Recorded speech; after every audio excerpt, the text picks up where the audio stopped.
श्रोता प्रेमियों, मैं राम सागर शास्त्री आप लोगों के समक्ष रखने जा रहा हूं एक प्रसंग, नंद महोत्सव। देखिए, अब तो ज्यों सवेरा हुआ चारों तरफ खबर फैल गई कि यशोदा के लल्ला पैदा हुआ है। नंद बाबा बड़े प्रसन्न हैं। उन्होंने वेदज्ञ ब्राह्मणों को बुलवाकर पुत्र का जात कर्म संस्कार करवाया। अधेनु नाम नियुते प्रादाद विप्रेभ्या समलंकृते तिलाद्रीन सप्त रत्नौघ सात कौम्भांबरावृतान। उन्होंने ब्राह्मणों को वस्त्र और आभूषणों से सुसज्जित 2 लाख गायें दान की।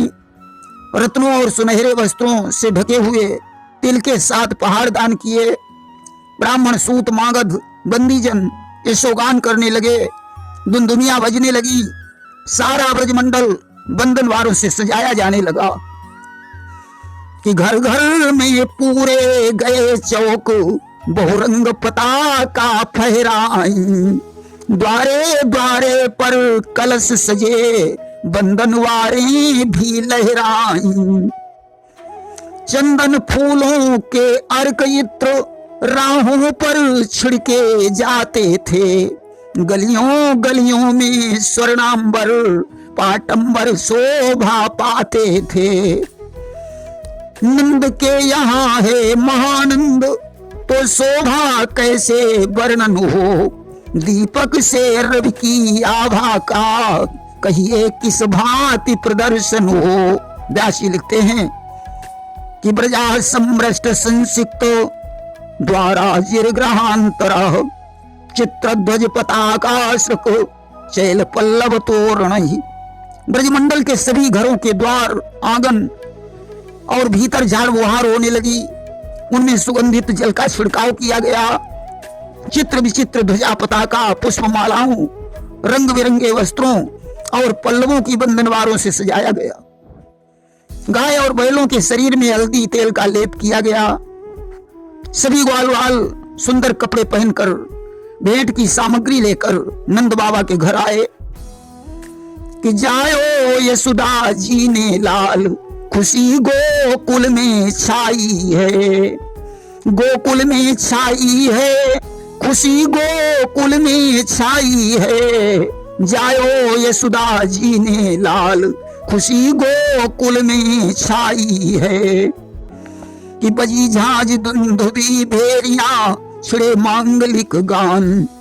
नंद के उरे आनंद आज है ब्रह्मानंद समान। जायो यशोदा जी ने लाल खुशी गोकुल में छाई है। कि ध्वज पताक तोरण कलशादिक सोही बंधनवार। मागध सूत बंदी गुण गावी भीड़ भूप दरबार। जायो यशोदा जी ने लाल खुशी गोकुल में छाई है। अब तो यशोदा के पुत्र जन्म का समाचार सुनकर गोपियां सज धज कर नंद के घर में आने लगी। गोपियां ही नहीं, सरस्वती इंद्राणी रुद्राणी भी गोपी बनकर नंद के घर पहुंची। कि तृष्णा या थी जैसे भी हो उस छवि का दर्शन पाए हम। यशोमती की दासी ही बनकर ब्रजपति को गोद खिलाए हम। देवियों के हृदय में ऐसी अभिलाषा थी कि भले ही मुझे यशोदा जी की दासी क्यों न बनना पड़े, परंतु मैं भगवान का दर्शन अवश्य करूंगी। देवता ग्वालवाल बनकर नंद के घर में पहुंचे और देवियां गोपी बनकर वहां पहुंची। कोई देवता भाट बना, कोई चारण बना, कोई सूत बना, तो कोई बंदीजन बनकर भगवान का दर्शन कर रहा है।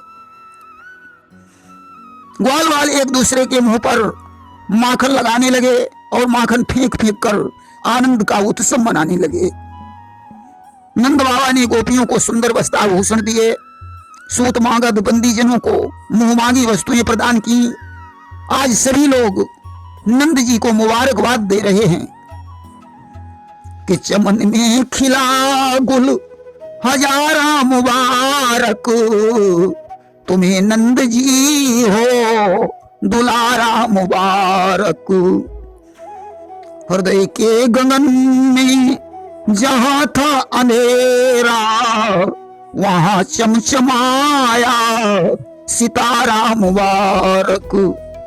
देखिए रोहिणी जी बलराम को गोद में लिए हुए आने जाने वालों का स्वागत सत्कार कर रही हैं कि रोहिणी दे रही थी बीड़े जब एक एक ब्रज नारी को, बलराम उतर कर गोदी से तब खींच रहे थे सारी को।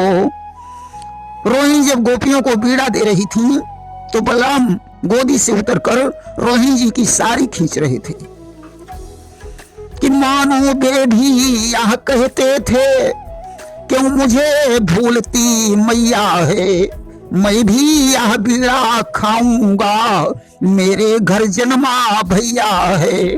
मानो वे माँ को संकेत कर रहे थे कि हे माँ मुझे भी बीड़ा खिलाओ क्योंकि मेरे घर में मेरा छोटा भैया उत्पन्न हुआ है। उसी दिन बरसाने से ब्रजभानु जी अपनी पत्नी कीर्ति के सहित राधा जी के साथ वहां पहुंचे। राधा को देखकर भगवान बड़े प्रेम से दुग्ध पान करने लगे। जो राधा उनकी नजर से ओझल हुई भगवान ने दूध पीना बंद कर दिया। इतने में कीर्ति राधा को लेकर फिर वहां पहुंची तो भगवान फिर से दुग्ध पान करने लगे। आज भगवान का दर्शन करने के लिए भगवान शंकर ने बूढ़े बाबा का रूप बनाया और नंद के दरवाजे पर पहुंचे कि कैलाश निवासी शंकर भी गोकुलवासी के घर आए, भिक्षा को रूप माधुरी के भोले बाबा बनकर आए। दरवाजे पर पहुंचकर आवाज लगाई भिक्षाम देहि।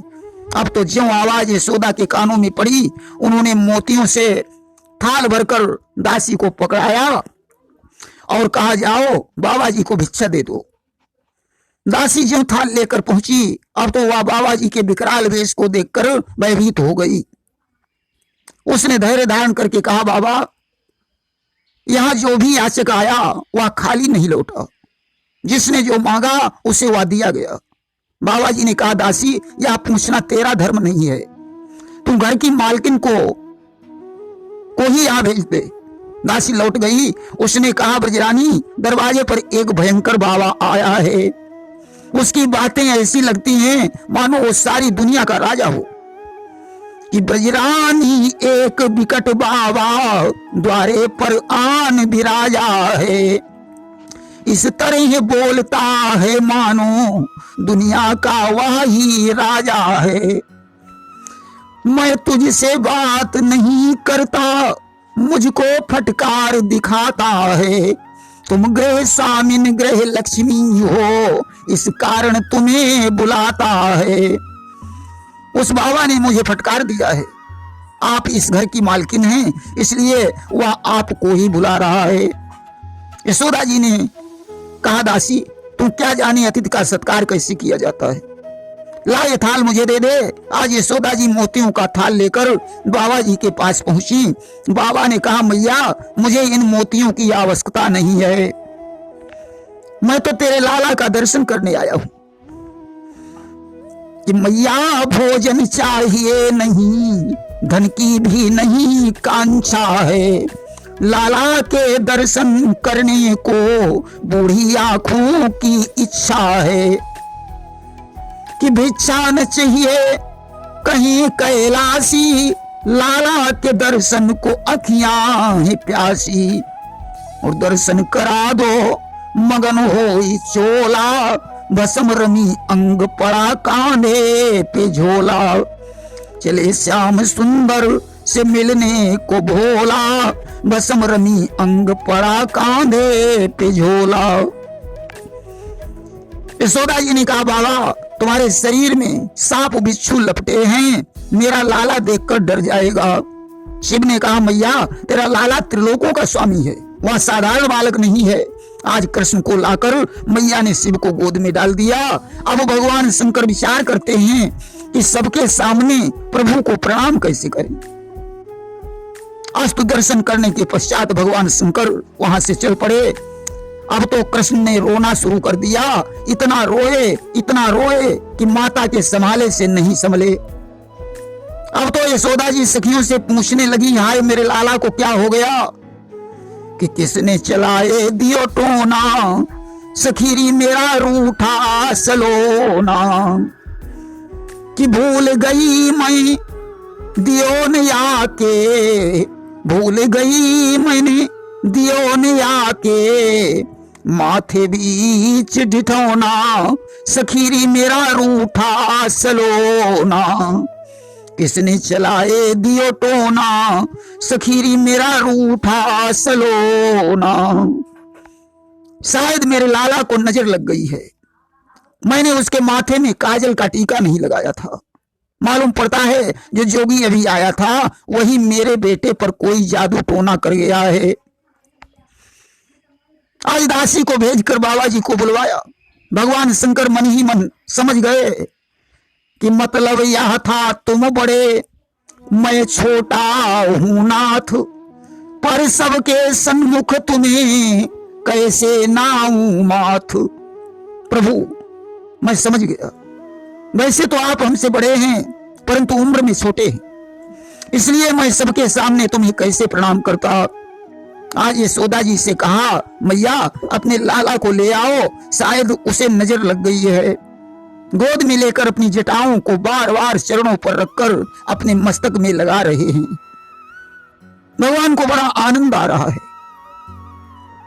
शिव ने भगवान के कान में कहा, प्रभु अब नहीं रोना, अन्यथा हमारी बदनामी हो जाएगी। अब तो प्रभु मुस्कुराने लगे। इस तरीके से आज भगवान का दर्शन करके शिव कैलाश पर्वत पर प्रस्थान करते हैं। इसके पश्चात बाबा नंद गोकुल को ग्वाल वालों के हाथों में सौंपकर कंस को वार्षिक कर देने के लिए मथुरा चले गए और कर चुकाने के बाद वे वसुदेव जी से मिले, जहां उन्हें कई दिन व्यतीत हो गए। इधर कंस ने निशाचरों को एकत्रित करके उन्हें आदेश दे दिया कि 10-5 रोज का जो बालक जन्मा तुमको मिल नहीं पाए, बस सावधान ऐसा कुमार जिंदा न कहीं बचने पाए। जाओ ब्रजमंडल में 10-5 दिनों के जन्मे हुए सारे बच्चों को समाप्त कर डालो। अब तो निशाचरों ने घर घर में पहुंचकर आतंक मचा दिया। तमामों बच्चे मारे गए परंतु कंस के हृदय को चैन नहीं मिला। आखिरकार वह बकासुर की बहन पूतना के पास पहुंचा और बोला कि मर गए। उसने कहा कि भर गए रुधिर से महाताल, पर हृदय हमारा भरा नहीं। मर गए हजारों पर कोई ब्रजवासी बालक मरा नहीं। इसलिए वहीं पर जा देवी श्रृंगार साज ब्रजबालों का, छलबल से प्राण निकाल बहन सारे यदुवंशी लालों का। इसलिए तुम ब्रजवाला बनकर ब्रज में जाकर सारे यदुवंशी बच्चों को समाप्त कर डालो। पूतना ब्रज के बच्चों को मारने गई परंतु भगवान की कृपा से उसे कोई बच्चा नजर नहीं आया। आज तो कुचों में जहर लगाकर वह नंद के महलों में पहुंची और यशोदा जी से कहने लगी कि ललन तेरा जीवे बरस हजार, श्याम तेरा जीवे बरस हजार।